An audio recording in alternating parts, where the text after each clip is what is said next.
I started my first software engineering job as an idealist. I knew that my industry needed more diversity, and despite my identity, I found ways to be part of the solution. I mentored women students who were interested in computer science. I also advocated that all free t-shirts that my company gave out should include women's sizes.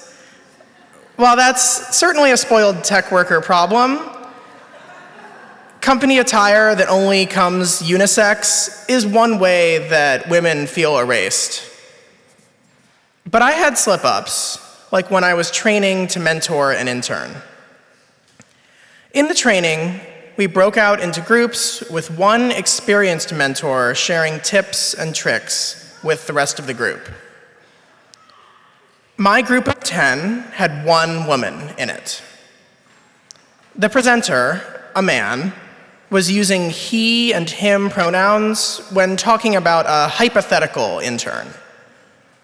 I knew that this was a way also that women can feel forgotten and othered.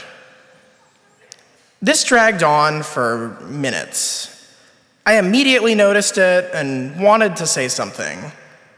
But in the moment, I froze up. I overthought what exactly to say. I was afraid and had what-ifs flying through my head. As I was fretting over this while doing my best to listen and learn, the one woman in our group finally spoke up and asked the presenter to use neutral pronouns. He responded defensively, but ultimately assented.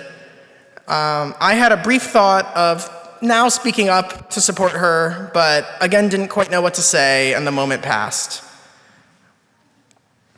I felt guilty and frustrated after this, like I had failed a next-level test in my ally journey.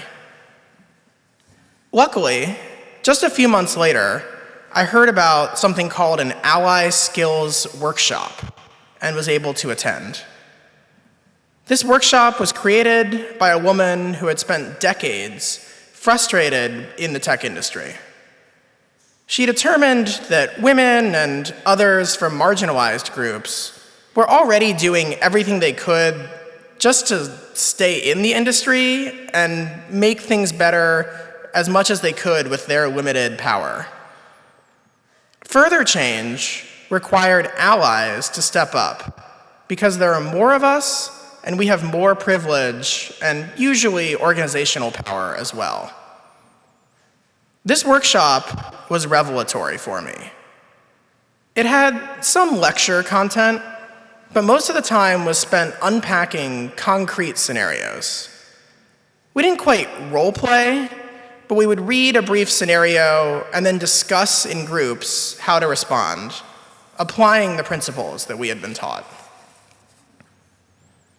This served the same purpose as a fire drill. When a fire alarm is blaring, you might panic or freeze up, who knows? Different people will react differently, but most reactions will not be helpful. But if you've spent time rehearsing what to do, even if it feels silly in the drill, you'll be much more likely to act productively when needed.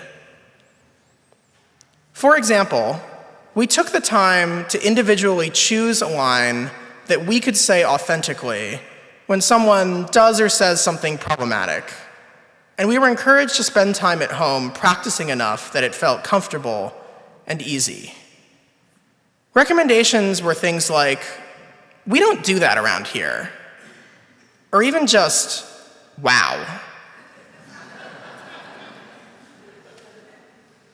But really anything that shows clear disapproval was fine.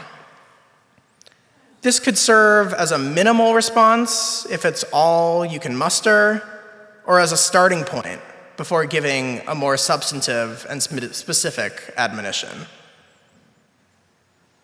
This afternoon workshop really did yield a night and day change for my ability to realize my ambitions of being an active ally.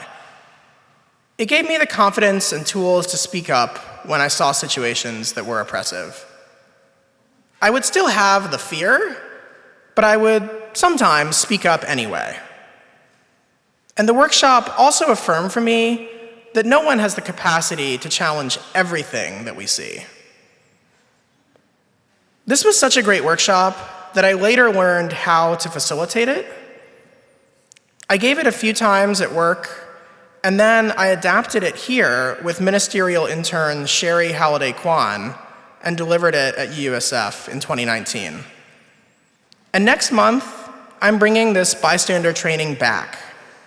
There are details and sign-up instructions in the order of service, and I really hope you'll join us.